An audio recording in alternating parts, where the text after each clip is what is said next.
What really happens when you take a loss, right? The number one thing that happens is that you start blaming yourself. You start blaming, man, like, I took a loss yesterday as well. This isn't working.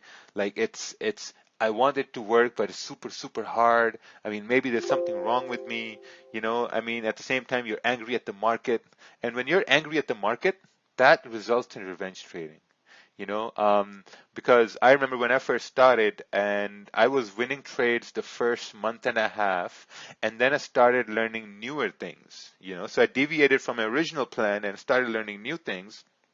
And when I would take a loss, I would get really angry at the market. I would say, man, this is unacceptable, right? And when you go into mode of unacceptable, it's like you become a kamikaze in the market. It's like you take a loss and then you want to take another loss and then you want to take another loss. It's not like about taking losses, it's about securing losses. Like you're securing a loss after loss. So it's like you're building a pyramid of losses, and that doesn't help anyone. So whenever you're taking a loss, you just need to just relax and just be cool. But at the same time, when you take a bad trade, you also feel like, like maybe I'm stupid. Maybe I'm dumb. It's not working. The only reason these things don't work is because after you take a loss, you don't step back and take a look at things logically. Like, okay, what did go wrong? What did I miss? These are really important. And the number one thing that I noticed people would do was they would blame the community or the crowd. They would say, now this happens to a lot of people in this webinar here too. Like when you take a trade, or let's say when you're in a trade, right? Let's say you're in a sell and you come to a webinar or you come to a group chat and you start looking at messages. And if you're in a sell and when someone says it's a buy, or when you have a group of people saying it's a buy, or maybe like, someone like me who says it's a buy, and you close your sell and you take a buy, and then you lose the trade.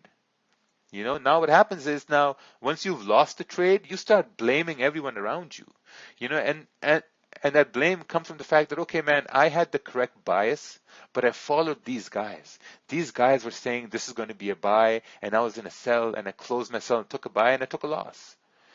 So that's not being confident enough in your own analysis.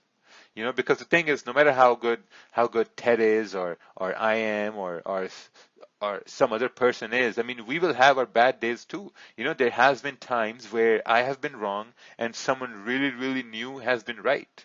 And I've acknowledged that. So you can't blame community. You have to see that, okay, how confident was I in my analysis, or did it really make sense? And I can guarantee you 100% of the time, whenever you take a trade, you are very confident in your analysis, and you have to let it play out. Because if you take an independent trade, and if you close that trade and take a different trade based on someone else's opinion or based on what a group is doing as a whole, and you lose that trade, then number one thing is you didn't know why you entered the trade.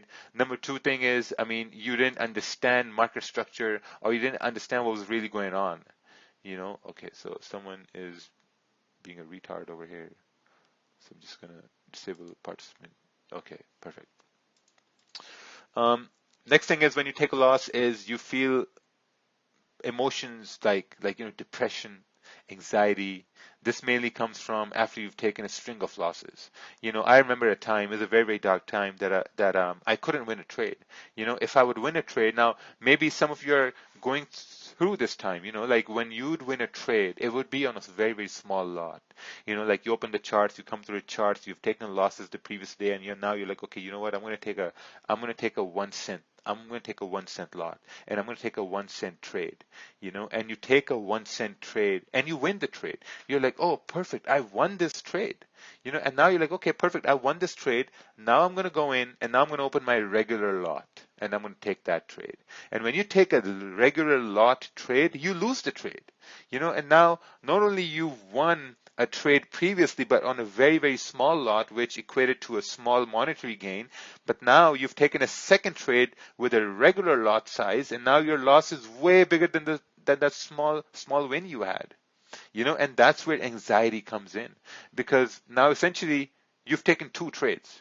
One was a winning trade, and one was a losing trade. The winning trade was a small lot because you were afraid, you weren't confident, you wanted to take a test position, but the second one was your normal trade. So you really have to understand that whenever you're coming through charts, you have to keep your percentages the same.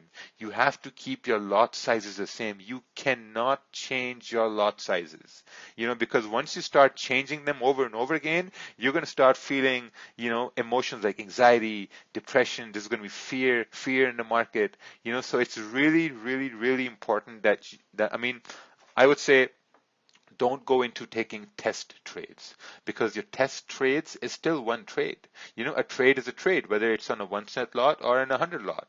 Like someone, if you can take a 1 cent lot trade and someone on the other end is taking a 1 lot trade, it's the same move, it's the same candle, and it's the same pips. The outcome is different, right? The only difference is that you took it on a very, very small lot because you were fearful or you wanted to test the market. And then the second trade you took with a normal lot and you lost the trade, right? So it's really important when you do take a loss, try taking a loss on a consistent lot size, and then when you do take a loss, just step back and see that, okay, how could I have done this differently? Um, Again, the other thing is like you don't understand market structure. There's not enough education. And like the thing is like when you don't understand market structure, this means that you took a trade based on someone else's idea. Like if you're a new trader and you just execute based on someone else or based on an analysis that someone else sent, which you don't really understand, but it looked good to them, and it looked good to you now just because maybe they're somewhat better or they have more experience. That's the wrong mentality to have, because that means you don't have enough education to understand why the trade was taken, or maybe you haven't spent enough time watching a certain thing to take that trade. Sometimes what happens is now there are candles, right? So if you're looking at let's say that if you're looking at a candle that closed bearish with no wick at the bottom. Now if someone who's experienced, they would say, well, even though if the trend is down and the candle has no wick at the bottom, this may mean that there's no range for the next candle to go down, so it might go up. Or someone who's new, they might say, well, the candle is still bearish and, I'm going to take a sell and candle will go down.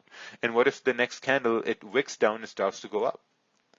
So that's the kind of experience you get in the market. Because if you take a sell over here multiple times, right? Let's say if this happens multiple times, you take a sell, or if a candle closes bullish with no wick at the top, you take buys multiple times, and you see that, okay, well, I've done this multiple times, and price has really moved. Let's say price has moved the opposite way, almost, like maybe 60% of the time. So maybe now, based on my experience, this is not a good position to take. Now you're gaining experience. Now you're gaining some sort of confidence. Now you understand that, okay, you know what? I've seen this happen a lot of times and my stops have been hit. So maybe when candles close with no wicks at the bottom or the top, maybe I want to, ignore that. Maybe I want to see how the next candle performs. So the more you look at the charts, the more you make notes, mental notes, the better you're going to get. And the best thing to do after you take a loss is to just sit back and watch what was there that's something you missed, right? So what we're going to do is we will talk about things to do when you take a loss, right? What are some of the most important things you